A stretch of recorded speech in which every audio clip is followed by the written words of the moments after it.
오늘 말씀 제목은요, 루디아가 받은 복이라는 제목입니다. 계속해서 우리 사도행전 말씀 강의하고 있는데요. 16장 지난주 10절까지 마쳤고 오늘 이제 11절부터 15절까지의 말씀입니다. 제가 교회 개척하면서 부여잡았던 이제 구호가 이겁니다. 영혼 구원하여 제자 삼는 교회. 예. 한국에도 그렇고 밴쿠버도 그렇고 교회가 참 많다 이런 얘기 합니다. 그리고 실제로 그렇고요. 저도 그 말에 동의를 합니다. 일면. 그렇지만 제가 개척하면서 하나님이 그런 마음을 주셨어요. 그런 걸 보게 하시고 여전히 내 주변에 교회를 안 다니는 사람들이 있더라. 교회 다니지 않는 사람, 예수님 모르는 사람, 믿지 않는 비신자들이 여전히 있음을 보면서 한 영혼이라도 구원을 할 수 있다면 교회의 존재 이유는 충분하겠다라는 마음 주셔서 하나님의 기준으로, 사람들의 기준으로 볼 때는 어떨지 몰라도 하나님의 기준으로 합당한 교회가 되기를 바라는 마음으로 교회를 이제 세웠습니다. 생각했던 일이고 예상했던 일이지만 이렇게 한 영혼 구원해서 제자 삼는 거 하겠다는 일이 쉽지는 않습니다. 쉽지는 않고 어떤 때는 오히려 목사이기 때문에 이렇게 가까이 다가가려고 하면 약간 이렇게 거리를 두고 벽을 쌓기도 하는 일도 경험하기도 하고 밥 한번 먹죠 하는 그 이야기를 실행시키기까지 굉장히 어렵고 시간 되면 차 한잔 하시죠라는 말도 사실은 그렇게 뜻처럼 쉽지는 않았던 것 같아요. 더군다나 이렇게 집으로 초대해가지고 밥을 먹고 하는 일들은 참 어려운 일이었습니다. 그렇지만 그럼에도 불구하고 여전히 어렵지만 저와 제 아내가 이 사람들을 만날 수 있는 곳에 가면 하는 게 있어요. 뭘 하냐면 이게 살핍니다. 이렇게 교회 안 다니는 사람이 있나 없나. 네, 이제 이걸 살피는 거죠. 우리가 좀 이렇게 섬기고 전도할 만한 사람이 있나 없나 살피는 겁니다. 그래서 여기 살면 숙명처럼 해야 되는 게 아이들 라이드고 아이들 학교 등교시키고 데리고 오고 하는 일인데 이제 학교에 가면 이제 특히 더 잘 살핍니다. 어디 좀 없나 이렇게. 그래서 저희가 마음에 품고 전도하려고 하는 분들이 학교에 꽤 많이 계시죠. 만나고 교제하고 예수님 전하고 또 섬기고 이렇게 하면서 같이 교회를 이루어 갔으면 하는 마음으로 그렇게 하고 있습니다. 지금도 그렇고 앞으로도 그럴 건데요. 우리가 지금 사도행전 계속 살펴보면서 바울이 그 일행과 함께 전도 여행을 떠나고 있는 것을 보고 있습니다. 들어보신 적이 있으실 수도 있는데 1차 전도 여행, 2차 전도 여행, 3차, 4차, 로마행. 바울이 전도하러 다녔던 이야기가 사도행전의 쭉 후반부를 다 채우고 있습니다. 우리가 1차 전도 여행을 살펴봤고 지금 2차 전도 여행을 살피고 있는 중이고요. 2차 전도 여행의 처음 목적은 그거였습니다. 우리가 지난번에 세웠던 교회들 잘 둘러보면서 신앙생활 잘하고 있나? 이거 좀 살펴보고 열심히 이렇게 저렇게 우리 신앙생활 합시다 하고 권면하고 격려도 하고 그러려고 길을 나섰던 거죠. 근데 하나님께서 이리저리 가려고 하는 바울의 길을 막으시고 우리 지난주에 살펴봤잖아요. 막으시고 자꾸 못하게 하시는 일을 경험했고 그 일의 뒤에 환상 하나를 보게 하십니다. 환상 가운데서 마게도냐 사람이 딱 나타나서 우리를 좀 도우러 와주세요 하는 그 환상을 보게 됩니다. 그래서 바울은 거기서 순종하여서 이제 바다를 건너가죠. 그래서 오늘 읽은 본문의 시작을 보면요. 이제 이 아시아에서의 사역, 아까 우리 이렇게 지리 이렇게 퀴즈 내시고 마치고 막 하셨잖아요. 지금 우리의 이야기가요. 터키 지방에서 막 이루어지다가 그 환상 때문에 이 그리스 쪽, 유럽 대륙으로 건너가는 일이 오늘의 시작입니다. 그 배를 타고 드로아라고 하는 곳은 이제 터키의 끝. 여기 배 타고 이제 배를 타고 사모드라게로 갔다. 이건 이제 유럽으로 건너갔다는 얘기입니다. 건너가서 네아폴리에 갔다가 거기다 빌립보라는 도시로 갔다. 이제 유럽 내륙으로 이렇게.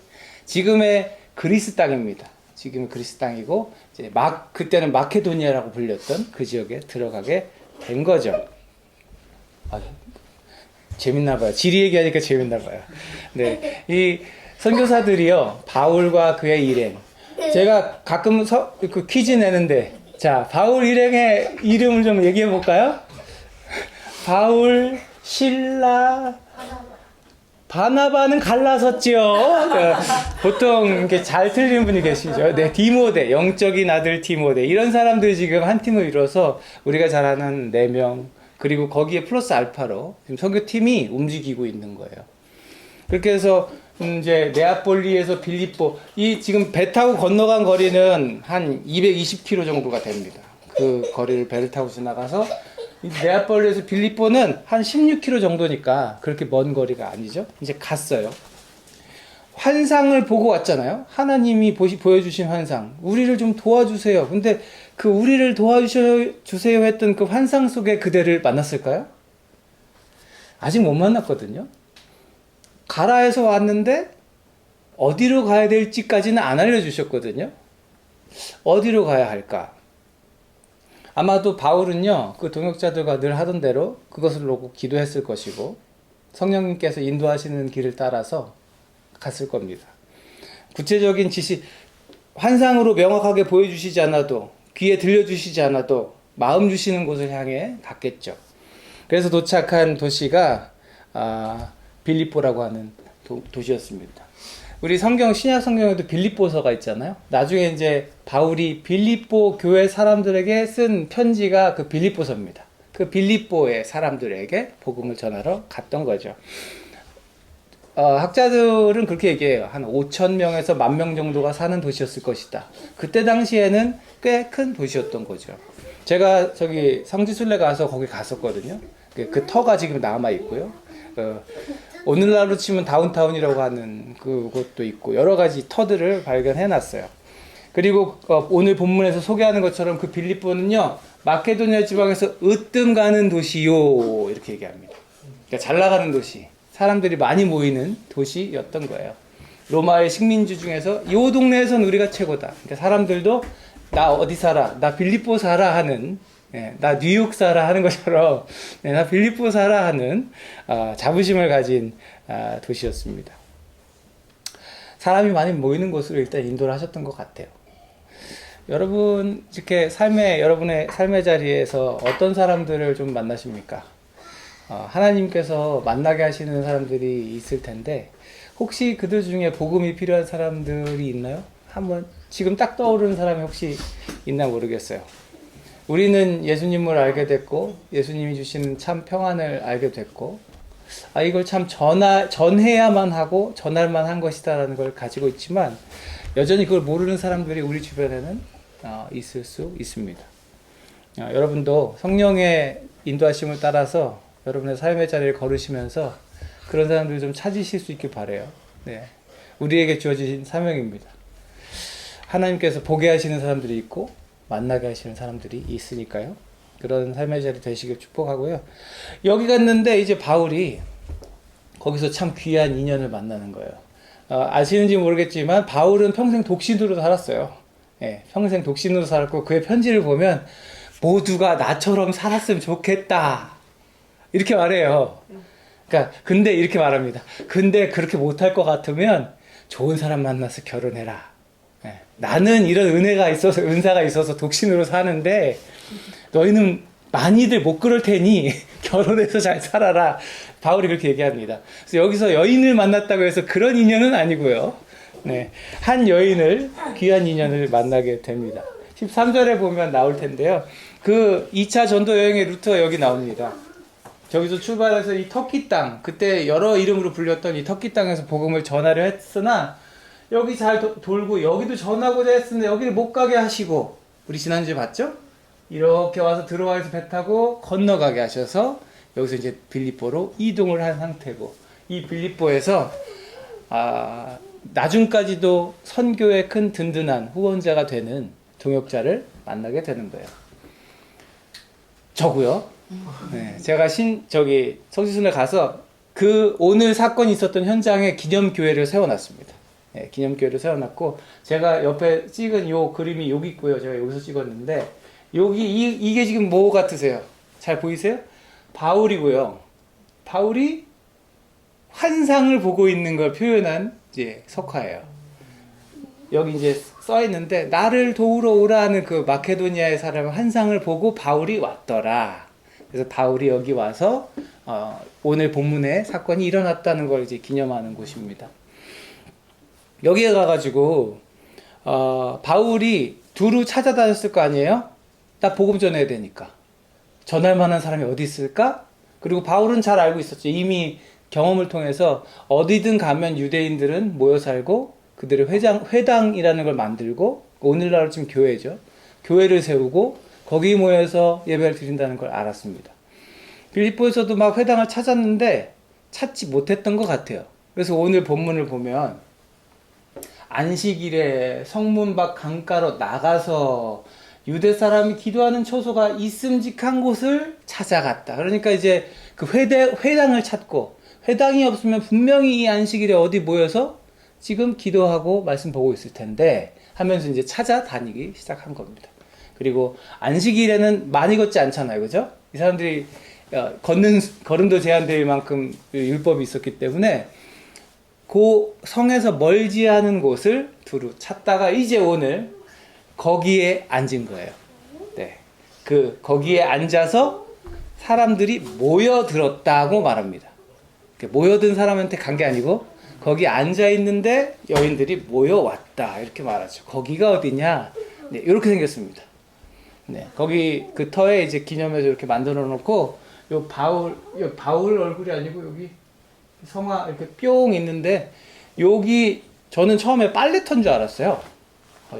여인들이 모였다 그러고 빨래터가 아닐까 했는데 보통 이 유대인들이 물가를 중심으로 모여서 기도하고 회당을 세우고 했다고 합니다. 뭐 빨래를 했을 수도 있죠. 네, 강가라고 나오는데 강이라고 하기에는 조금 작은 그런 그래도 이렇게 물이 흐르는 곳에 고 루디아를 만났던 것을 기념하면서 만들어 놨습니다. 제가 그래서 저기 들어가서 막 이렇게 빨래하는 신용하면서 찍은 사진이 있었는데 안 보이더라고요. 네, 그래서 여기 가서 이제 유대 공동체를 만나고자 했던 거예요. 회당을 찾을 수 없었기 때문에. 근데 제가 말씀 읽으면서 그런 의문을 가졌죠. 이상하다. 그럼 남자들은 어디 갔지? 유대 남자들도 예배를 드려야 될 거 아니에요, 그죠? 근데 여러 가지 얘기가 있습니다. 당시에는 우리보다 더 철저하게 남녀를 구별하던 문화를 가지고 있었기 때문에 유대 사람들은 남자들 모이는 시간 따로, 여자들 모이는 시간 따로 이렇게 돼서 이제 여자들 모이는 시간쯤에 만났을 수도 있고 아니면 남자들은 이 바울에 대해서 좀 경계하고 이 사람한테 다가오거나 이야기하는 걸 꺼렸을 수도 있고 정확하게 말해주진 않습니다만 어떤 이유에서였는지 여기 와서 앉아서 사람을 찾고 있는 바울에게 여인들이 찾아왔어요. 제가 아까 설교 시작하면서 그런 얘기 했잖아요. 전도하는 게 쉽지가 않다. 이걸 전할 대상을 찾는 것이 그렇게 쉽지 않다. 근데 바울은 전문가였던 것 같아 진짜. 딱 앉아서 사람들이 모이게 했어요. 모이게 하고 그들에게 이제 예수를 전했어요. 여러분 전도할 사람은 쉽지 않다고 해서 우리가 안 되네, 못 만나겠네, 없네 하고 멈출 수 있겠습니까? 그렇지 않죠. 한 사람이 됐던 10사람이 됐던 내 생에 몇 사람이 될지 모르지만 만나고 교제하고 전도하려고 하는 노력은 필요한 겁니다. 긴 시간이 걸릴지라도 우리에게 필요한 시간이에요. 왜 그럴까요? 우리가 그렇게 하지 않으면 그 한 영혼이 여전히 죽음으로, 영원한 죽음을 향해 달려가는 그 한 영혼이 그냥 그대로 죽음으로 갈 거기 때문에 우리가 그들에게 예수, 유일한 길을 전해서 그들을 영원한 생명으로 인도해야 하는 거지요. 그래서 바울도 이걸 너무 잘 알았던 사람이기 때문에 찾아다녔고 여기까지 왔고 사람들을 찾았을 겁니다. 그러다가 14절 말씀을 가면요, 그들 중에, 여기 모여든 여자들 중에 루디아라는 여자가 있었는데 하고 이렇게 나와요. 여자에 대해서 몇 가지 정보를 소개합니다. 그녀는 자색옥감 장수였다, 두아디라 출신이었다, 하나님을 공경하는 사람이었다. 이 세 가지 말에 이 여자가 어떤 여자인지를 좀 살펴볼 수 있습니다. 자색옥감 장수, 우리 옛날에는 이렇게 화려한 옷들을 입지 못했잖아요. 염료가 귀하던 시절에. 보통 우리 조선시대 사람들은 그 백의 민족인 이유가 있는 거죠. 예, 그냥 염색 못한 그냥 흰 옷을 입는 거였잖아요. 자색은요, 굉장히 구하기 힘든 색깔이었습니다. 염료 중에도. 파란색, 그리고 자색, 그 자주색, 자주빛이 도는 그 색깔은 굉장히 얻기 힘든 염료였어요. 근데 그거를 옷으로 만든 그 옷감을 취급하는 장수였다고 하는 것은 이 여인이 상당한 재력가라는 것을 생각해 볼 수 있습니다. 그리고 이 여인은 두아디라 출신이고요. 두아디라가 어디예요? 그 건너오기 전 터키 땅에, 나중에 우리 계시록에 보면 7교회에게 편지합니다 하는 그 7교회 중에 하나, 두아디라 교회가 있는 거기. 그러니까 터키, 오늘날의 터키 지역 출신이에요. 그리고 저 이름 루디아라는 이름은 유대식 이름은 아니고 라틴식 이름이에요. 그러니까 로마의 영향을 많이 받은 집 출신이라는 걸 알 수 있고, 하나님을 공경하는 사람이었다. 이게 대단히 특이한 케이스입니다. 이방인인 것 같은데, 유대 출신도 아닌데 하나님을 공경하는 사람이었다. 이 비슷한 케이스 우리 본 적 있지 않아요? 사도행전 쭉 살펴보면서 하나님을 공경하는 사람, 이방인 누구? 남자. 성은 고씨가 아니고 고넬료라고 하는 사람이 있었죠. 네. 괜찮습니다. 이렇게 잊어버려야 제가 할 말이 있는 거예요. 네. 고넬료라고 하는 사람을 소개할 때도 이런 이야기가 있었어요. 그는 하나님을 공경하는 사람이었더라. 이 사람이 어떤 경우에서인지 모르겠지만 유대인이 아닌데 하나님을 알고 있네. 그리고 그 하나님을 공경하고 있네. 그러니까 믿었더라는 아니지만 공경하고 있다는 거예요. 그러니까 그 하나님을 되게 우러러보는 사람이었다는 거죠. 그리고 이 당시 여인들은 이렇게 주도해서 옷감 장수를 하고 그러지 않거든요. 보통 이런 경우는 대개는 과부이거나 아니면 남편이 어떤 경우에서 없는 경우입니다. 그러니까 이 사람은 자기가 주도해서 자기가 인생을 개척해 나가는 그런 여성이었구나를 확인할 수 있죠. 그리고 뒤에 살펴보겠지만 이 여인이 믿음으로 해서 이 여인이 자기 가족들을 다 믿게 해요. 그러니까 그 자기 가족에 대해서 상당한 영향력을 가지고 있던 안주인이었다. 우리가 그것을 생각할 수 있습니다. 근데 이 여인을 만났고요. 우리가 이제 살펴보려고 하는데 결국에 그녀는요, 마음을 하나님 열어주시고 바울의 말을 귀담아 듣게 되고 예수님을 믿게 되죠.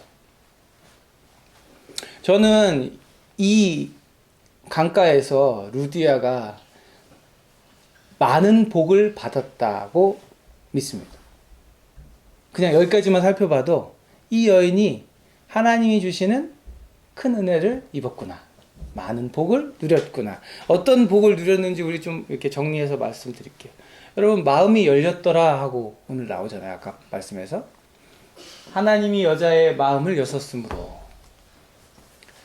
마음이 열리는 것이 복인 줄 믿으시기 바랍니다. 여러분, 그 강가에 루디아만 있었던 게 아니에요. 많은 여인들이 있었습니다. 그런데 특별히 하나님께서 그 여인들 중에 다른 여인도 마음을 여셨는지 모르겠으나 성경에 기록될 만큼 이 여인의 마음을 활짝 열어주셨다는 것. 전도해보신 분들 아시고, 특별히 저처럼 교회, 우리 식구들 중에 교회 혼자 다녀가지고 가족을 전도해야 하는 상황에 빠져본 사람들이라면 이게 어떤 말인지, 이게 왜 복인지를 잘 알 수 있습니다. 이 사람 마음이 안 열리면요, 아무리 전도해도요, 안 됩니다. 마음이 열릴 때까지 우린 기도하고 기다리는 수밖에 없어요. 그런데 이 자리에서 하나님이 이 루디아의 마음을 열어주셨다고 기록되어 있어요. 이게 복인 줄 믿으시기 바래요. 사람 마음은 사람이 못 열어요. 하나님이 열어주셔야 여는 겁니다. 어떤 경우는 내가 연 것 같지만 사실은 그 사람 마음을 내가 어떻게 열어요? 하나님이 나를 통해 여실 수는 있겠죠. 하나님의 은혜로 열리는 거죠. 그리고 사랑하는 여러분, 마음이 열려야 복음이 그 안에 심길 수 있는 겁니다. 예수님께서 마음을 여셨으므로 예수님께서 이런 비유를 하시잖아요. 좋은 밭의 비유. 씨를 뿌렸는데 어떤 씨는 길가에 떨어져서 새가 먹어버렸고 어떤 씨는 돌짝밭에 떨어져가지고 싹이 났는 듯 했는데 죽어버렸고 어떤 씨는 가시덤불에 떨어져가지고 자라다가 그 가시덤불에 찔려가지고 죽어버렸고 더러는 좋은 땅에 떨어졌다. 그리고 그 좋은 땅에 떨어졌을 때 열매를 맺더라. 귀 있는 자는 들어라. 여러분, 좋은 마음, 좋은 밭과 같은 마음은 너무나도 중요한 거예요. 이 시간에 여러분에게 성령께서 여러분의 마음을 활짝 열어주시길 바라요. 뭐에? 하나님의 말씀에. 그리고 여러분이 혹시 품고 계시는 전도해야 하는 사람들, 가족이 있다면, 아니면 주변에 사람들이 있다면 기도하시길 바랍니다. 저 사람의 마음을 열어주세요. 네, 그게 되지 않으면 전도 되지 않습니다. 열리고 그 마음을 여는데 여러분의 섬김이 필요할 수도 있고 여러 가지 시간들도 필요할 수 있고요. 기도가 필요하겠죠. 마음이 열린 것이 이날 루디아가 받았던 큰 복이었어요. 그리고 말씀을 들었잖아요. 네. 마음이 열리니까 들리는 게 있었어요? 그는 바울의 말을 귀담아 들었다. 말이라고 하는 것을 귀담아 듣는 것은 당연하지 않습니다. 이게 무슨 말인지 아세요? 앞에서 이렇게 아무리 설교해도요, 들었다 나가면 끝이에요. 제가 청년 때, 제 모교회에 목사님이 이제 은퇴를 얼마 앞두신 연세가 있으신 분이었어요. 11시 우리 대예배라고 불렀던 그 11시 예배를 가가지고 기대가 없는 거예요. 젊은 청년이 막 뭔가 오늘은 어떤 말씀을 주실까 이런 기대가 없이 그냥 앉아있으니 그 목사님 말씀이 들어왔다가 여기 들어간 게 아니라 들어왔다가 바로 나가죠. 네, 졸리고 좀 자고 네, 뭐 고백하자면 저도 그런 시간이 있었습니다만 여러분 마음이 열리면 되는 일이 말씀이 들리기 시작하는 거예요. 네. 말씀에는 능력 있는 거 여러분 믿으시기 바랍니다. 생명의 말씀을 들어야 사람은 변화될 수 있는 거예요. 히브리서 4장 12절 말씀에 이런 말씀이 있죠. 하나님의 말씀이 살아있고 힘이 있고 그래서 어떤 양날 칼보다도 날카롭다고. 그래서 그 칼과 같은 말씀이 사람 속을 꿰뚫고 우리의 강팍한 그 혼과 영과 이런 것들을 제거할 수 있고 마음에 품은 생각과 의도를 밝혀낼 수 있다. 무엇이? 하나님의 말씀이.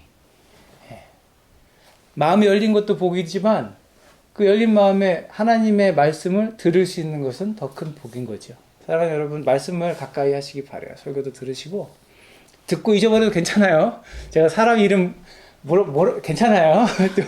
또 어디죠? 했을 때 괜찮아요. 몰라도 네, 자꾸 들으시고 자꾸 읽으시고 네, 자꾸 묵상하셔야 여러분의 삶이 예수로 충만한 삶 되는 줄 믿습니다. 루디아는 그런 은혜를 입은 거예요. 그리고 세례를 받게 되죠. 15절 말씀 보니까 그 여자가 혼자 안 받고요. 온 집안 식구와 함께 세례를 받고 이럽니다. 들은 거예요. 여러분 충분히 생각해 볼 수 있죠? 들었어요? 열린 마음으로 들으니 성령께서 오셨고 예수를 믿어야 하는구나. 근데 내가 사랑하는 가족들 빼고 나만 받는 게 아니고 이 기쁜 소식을 내 사랑하는 가족들, 내 집에 사는 식구들 다 누렸으면 좋겠다. 와서 듣게 했을 것이고 그들이 세례받게 했을 겁니다. 세례가 뭘까요? 세례 받으신 분들 여기 계실 텐데 세례는요 한마디로 표현하면요 나는 죽고 이제 예수로 살겠다는 표현입니다. 그래서 목사님들이 세례 줄 때 특히 이제 성부 이제 약식으로 하면 성부와 성자와 성령의 이름으로 하고 이제 물을 위해서 이제 어노인팅 하잖아요. 근데 침례를 전 추천하는데 침례를 받게 되면 예수님이 성부와 성자 성령의 이름으로 하면서 물에다가 담급니다. 아예. 그래서 조금 얄궂은 목사님들은 바로 안 빼주고 조금 있다가 뺍니다. 네. 이게 무슨 뜻일까요? 나는 죽고 이제는 예수로 살겠다. 세례를 받는다고 하는 건 그런 의미인 거죠. 이제 나는 예수로 살겠다. 갈라디아서 2장 20절 말씀에 이런 말씀이 있습니다. 나는 그리스도와 함께 십자가에 못 박혔습니다. 이제 내가 살고 있는 건 내가 아니고 그리스도께서 내 안에 살고 계십니다. 내가 지금 육신 안에 살고 있는 삶은 나를 사랑하셔서 나를 위해 자기 몸을 내주신 하나님의 아들을 믿는 믿음 안에서 살아가는 것입니다. 세례를 받고 나면 이런 믿음으로 살아가게 되는 거죠. 그래서 그런 의미에서 세례는 복이에요. 나 세례 받았다. 이게 자랑할 만한 이유라고 한다면 이런 이유인 거죠. 나 이제 내가 아니야. 나 이제 예수로 사는 사람이야. 라는 선언을 했다는 거지요. 사랑하는 여러분, 이 나는 죽고 예수로 사는 삶이 부담스럽지 않은 여러분 되시길 축복합니다.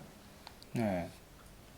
그러니까 오히려 더 나아가서 나는 죽고 예수로 사는 삶이 얼마나 복된 삶인지를 경험하고 깨달아 아는 저와 여러분 됐으면 좋겠어요. 네. 누가 세상에 나를 위해 죽어줄까? 내 죄를 위해. 어제 우리 유스그룹 애들 학생들 이렇게 주보에 제가 죄에 관하여 였거든요, 어제. 그래서 학교에서 뭐 가족들 간에 세상에서 그리고 나와 하나님 간에 지을 수 있는 죄들을 쫙 써놓고 한번 표시해봐라. 내가 안 볼게. 니네 마음으로 표시해봐라. 너희의 그 죄가 한 사람이 죽을 만큼 중한 죄냐? 처음에는 내가 얼마나 큰 죄를 졌다고 사형을 당할 만큼 죄를 내가 져본 적이 없어요. 그렇죠. 애들이. 그런데 중요한 사실은 그런 나를 위해서 거기 동그라미가 하나든 전체든 그런 나를 위해서 죽으신 분이 계시고 부활하신 분이 계시다는 거죠. 그리고 우리는 그것을 믿음으로 구원을 얻었다는 거죠. 나는 죽고 예수로 사는 삶이 좀 부담스러워가 아니라 이제는 그 삶이 너무 귀하다는 것을 고백할 수 있고 경험하는 우리들 됐으면 좋겠습니다. 이렇게 되면요, 이거는 선언이죠. 나는 죽었습니다. 예수로 삽니다. 그러면 예수로 사는 나를 예수님이 내버려 두실까요? 책임지실까요? 그건 너무 자명한 문제죠. 내가 예수로 살겠다는데 예수님이 나를 그냥 두지 않으시고 책임지실 것은 너무 분명한 일이죠. 루디아는 그런 복을 자기가 믿고 자기 식구들까지 믿음으로 그 복을 누리게 해준 겁니다. 그리고 섬기는 자가 되었죠. 15절 후반부를 보면요, 이제 이렇게 세례를 받고 난 루디아가요, 이 선교사들을 고맙습니다, 안녕히 가세요 하고 보내지 않고 어떻게 해요? 나를 이제 내가 정말 신도 됐어요? 나 이제 신도 된 거예요? 나 예수님 믿는 사람 된 거면 저희 집에 오세요. 네, 저희 집에 오셔가지고 묵으십시오. 여기서도 이제 루디아가 얼마나 부자인지 알 수 있어요. 지금 선교팀 몇 명 될 텐데 자기 집에 모셔가지고 부럽네. 저도 그럴 수 있으면 좋겠는데, 네, 모셔가지고 이제 자고 먹고 묵으면서 그 예수님 얘기 좀 듣고 싶은 거 아니겠어요? 듣고 싶고 이제 가면 언제 올지 모르는데 그 얘기 듣고 싶고 간청을 하였다. 강권해서. 권사님들 권자가 이거 아니에요? 강권하는 거. 여러분, 자기 집으로 데리고 갔다 이렇게 나오잖아요. 섬기는 사람이 되었습니다. 그전에도 제너러스한 사람이었을 거라고 생각해요. 네, 넉넉한 사람이었을 거라고 생각하지만 이 사람이 이제 하나님 안에서 형제자매 된 사람들을 그냥 보내고 싶지 않죠. 정말 잘 대접하고 섬기고 그러면서 주님 말씀 더 나누고 헤어지고 싶은 거죠. 마태복음 20장 28절 말씀 보면요, 예수님께서 이렇게 말씀하셨습니다. 인자는 섬김을 받으러 온 것이 아니라 섬기러 왔다. 인자는 주님인데 그 하나님의 아들이 이 땅에 오신 것이 섬김 받으려고 온 게 아니라 너희들을 내가 섬기러 왔다. 이렇게 말씀하시죠. 많은 사람 위하여 자기 목숨값으로 치러주려고 왔다. 사랑하는 여러분, 성도가 된 루디아는 이제 예수님과 같이 섬기는 자가 된 줄로 믿습니다. 예수님 믿게 돼서 그리스도인 돼서 우리가 누릴 수 있는 큰 복 중에 하나가 바로 섬길 수 있는 복인 줄 믿으시기 바랍니다. 나는 사실 대단한 사람 아닌데, 내가 나눌 수 있는 거 그렇게 많지 않은데, 세상에 얼마나 잘 사는 사람들이 많아요. 가진 게 많은 사람들이 얼마나 많습니까? 그런데 내가 감히 하나님께서 사랑하시는 그 누군가를 섬길 수 있다. 그것은 큰 은혜인 거죠. 대단치 않지만, 대단한 것 없고 나눌 것 많지 않지만, 그럼에도 불구하고 나눌 수 있다는 것은 큰 축복인 거죠. 여러분, 그 축복의 사람들 다 되시기를 축복합니다. 성도로서 루디아가 했던 것처럼 저와 여러분도 하나님의 자녀로서 섬기는 자리에 서 있는 모두가 되었으면 좋겠습니다. 그리고 제가 선교하면서 그런 인사를 많이 합니다. 고맙습니다. 섬길 수 있어서 감사합니다. 참 그렇거든요. 내가 섬길 수 있는 자리에 있는 것이 얼마나 감사한 일인지 깨닫는 우리들 되었으면 좋겠고요. 찬송가 429장, 요즘엔 찬송가 잘 안 부르니까 찬송가 429장에 보면요, 세상 모든 풍파 너를 흔들어 라는 곡이 있습니다. 그 제가 가사를 올려놨는데 안 보실 수도 있는데요, 이러저러 할 때도 앞만 보고 나가고 항상 찬송하리라 하면서 후렴구가 이렇습니다. 받은 복을 세어보아라. 들어본 적 있으실 수도 있어요. 그 신복을 내가 알리라. 받은 복을 세어보아라. 주의 크신 복을 내가 알리라. 이렇게 나옵니다. 사랑하는 여러분, 빌립보의 강가에서 루디아가 받았던 하나님의 은혜가 참으로 크고요, 많은 복을 누렸습니다. 삶의 현장에서 아마 최선을 다했을 여인이었을 텐데, 그 여인이 바울을 만나고 말씀을 듣고 예수님을 듣고 하나님을 공경하던 삶을 뛰어넘어서 이제는 예수를 믿는 사람 되어서 여성으로서, 과부로서 치열하게 산 삶의 결과로 많은 것들을 얻었으나 그 무엇도 주지 못했던 참 평안을 비로소 누리게 되면서 큰 복을 누렸습니다. 그리고 그녀를 통해 그녀의 가족들이 모두 구원함을 받았고, 바울이 떠난 이후에도 그녀는 그 동네에서 또 많은 사람들을 섬기며 복음을 전했을 겁니다. 여기는 여러분들 축복해요. 삶의 자리에서 여러분들, 우리 모두 다 하나님이 주시는 복을 누리며 살고 있습니다. 받은 복을 한번 세보십시오. 받을 복만 세지 마시고 받은 복을, 이미 받은 복을 한번 세어보시기 바라요. 고단한 인생길을 걷고 있지만 여전히 때론 불안하고 걱정되고 낙심되고 그렇지만 이미 받은 복을 우리가 세면서 얼마나 감사한 인생인가를 살펴볼 수 있다면 여러분, 우리 삶이 얼마나 복된 삶인지를 알게 될 겁니다. 그리고 이제 여러분들의 그 그리스도인 됨을 통하여 여러분들을 만나는 많은 사람들이 그 복을 또한 누리게 되기를 축복해요. 바울을 만난 루디아가 많은 복을 누렸던 것처럼 여러분을 만난 그 누군가가 복을 누리게 되기를 축복합니다. 그리고 일평생에 한 영혼이라도 죽음으로 달려가던 영혼이 영원한 생명으로 돌아갈 수만 있다면, 그 일을 하나님께서 여러분을 통해 하셨다면 그 인생은 복된 인생이라고 저는 확신합니다. 말씀 정리합니다. 오늘 삶의 모든 자리에서 하나님 주시는 복을 세워보면서 하나님께서 만나게 하신 영혼들도 살펴보면서 그 영혼들까지도 복을 누리게 하는 참으로 귀한 삶을 살아내는 저와 여러분 되었으면 좋겠습니다. 여러분의 삶의 자리가 되시고 여러분이 만날 그 누군가에게 바울처럼, 아니 바울보다 더 위대하게 전할 수 있는 여러분들 되기를 축복합니다. 받은 복에 감사하시고 섬김으로 영원하는 여러분 되시기를 축복합니다. 기도하겠습니다. 하나님 감사합니다. 말씀을 통해서 참으로 큰 복을 누렸던 루디아라는 여인을 살펴보았습니다. 하나님, 우리의 삶도 복받은 삶인 줄 믿습니다.